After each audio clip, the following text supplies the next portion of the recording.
मसीह यसु के जिंदा और जलाली नाम में आप सबकी सलामती हो। हमारे लिए आज का हवाला गलातियों 4 बाब पहली और दूसरी आयत। लेकिन मैं ये कहता हूँ कि वारिस जब तक बच्चा है, अगर जब वो सबका मालिक है, उसमें और गुलाम में कुछ फर्क नहीं, बल्कि जो मियाद बाप ने मुकर्रर की उस वक्त तक सरपरस्तों और मुख्तारों के इख्तियार में रहता है। आमीन। हमारा आज का टॉपिक बच्चे और बालिग में फ़र्क। ये बात याद रखनी चाहिए कि यहाँ जिस्मानी बढ़ोतरी की बात नहीं कर रही, बल्कि ज़हनी और अक्ली बलौगत की बात करती हूँ। छोटा बच्चा होने का मतलब ये है कि वो अभी तक अपने बाप के तकाज़ों को पूरा करने के काबिल नहीं। वो गुलाब की मानिद है जो मालिक की किसी चीज़ का वारिस नहीं। बच्चा होने की वजह से इसको फर्जंदियत के हकूक़ मुंतकिल नहीं किए जा सकते, इसलिए इसे बाप के मुकर्रर करदा मुद्दत तक सरपरस्तों और मुख्तारों के इख्तियार में रहना पड़ता है। बाप ये हक रखता है कि मिरास को महफूज रखे और बचाने के लिए सरपरस्तों और मुख्तारों का इंतज़ाम करें, ताकि इसके बच्चों के बालिग होने तक मिरास महफूज रहे। खुदा के अपने बेटे यीशु मसीह को भेजने के 2 मकसद थे।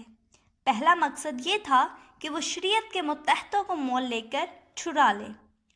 मोल ले के छुड़ा लेना मुखलिसी देने के मुतरादिफ है, जिसका मतलब कीमत देकर वापस खरीद लेना है। यीशु मसीह खुदावंद ने अपनी जान सलीब पर दी और अपने खून से गुनाह और शरीयत की गुलामी से लोगों को वापस अपने लिए खरीद लिया।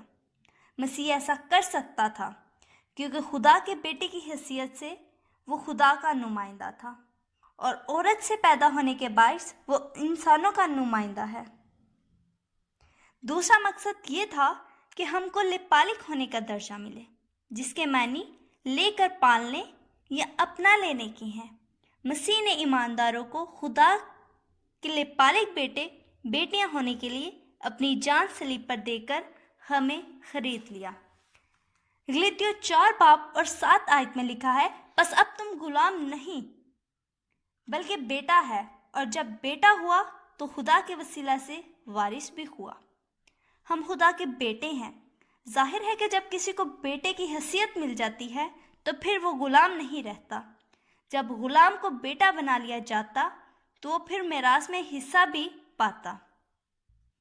यहाँ ये बताना चाहती हूँ कि फर्जंदियत का फ़ायदा ये है कि हम खुदा की मिरास का हिस्सा भी पाएंगे।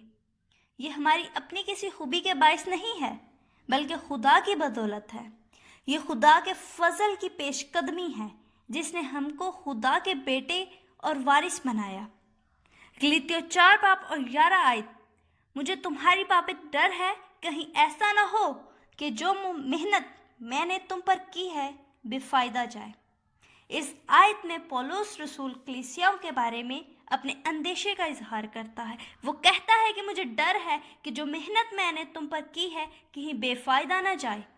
इन अल्फाज से ये जाहिर होता है कि इसे इन कलीसियाओं के बारे में बड़ी फिक्र थी।